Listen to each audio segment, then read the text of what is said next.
Science just spent 25 years trying to prove that your brain creates your experience, and failed. But here's what no one is saying. The failure is the answer. In 1998, neuroscientist Christof Koch made a bet. Koch had spent years working with Francis Crick, the co-discoverer of DNA, hunting for the exact place in the brain where consciousness lives. He was so confident, he wagered philosopher David Chalmers a case of fine wine, that within 25 years, science would find it. A clear neural signature, proof that the brain produces experience. 25 years passed. In 2023, Koch conceded, handed over the wine. Science had not found it. But it gets deeper. Over those decades, two major theories had emerged about how the brain creates consciousness. In 2025, the most rigorous experiment ever designed to test them was published in Nature.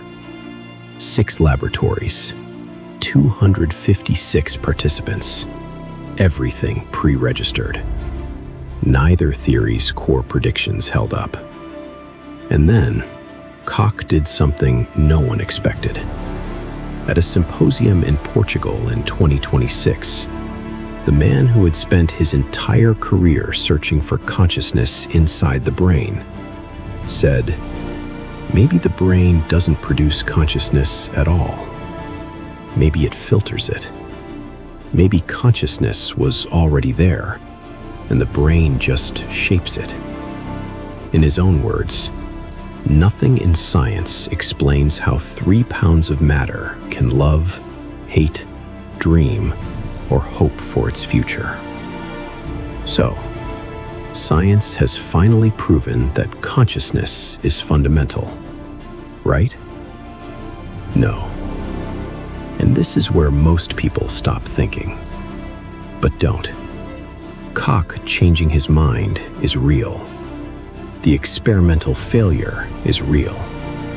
But a scientist moving from one philosophical position to another is still a philosophical move, not a discovery. He didn't find evidence that consciousness is fundamental. He concluded that the evidence for the opposite is insufficient. Those are not the same thing. So if science can't prove it, and the failure to prove the opposite doesn't prove it either, then are we stuck? No. And this is the part almost everyone misses. The reason science can't find consciousness isn't a gap in our knowledge. It might be a clue about what consciousness actually is.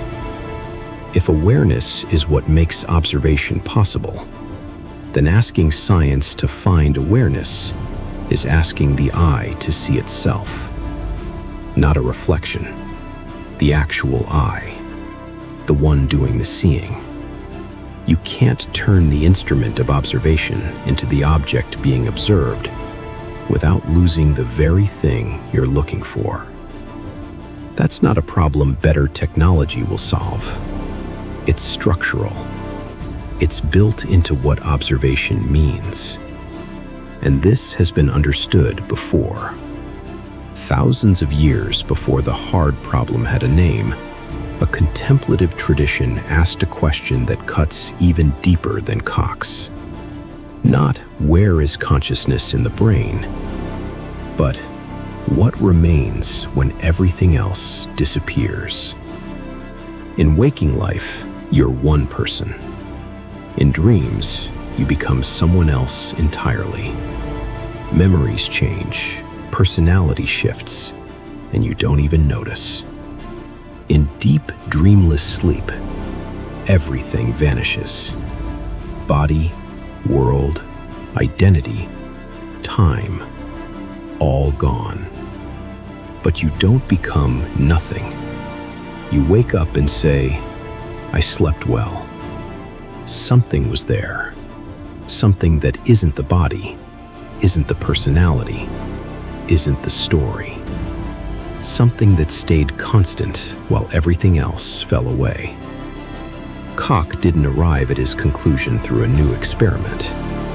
He arrived at it the way contemplative traditions did, by following the question to its edge and finding that the observer was never going to show up among the observed, not because it's hidden, but because it's the one looking. Can science prove consciousness is fundamental? Probably not. But that isn't a defeat. It's the most honest thing science has ever said. The eye can't see itself. It doesn't need to.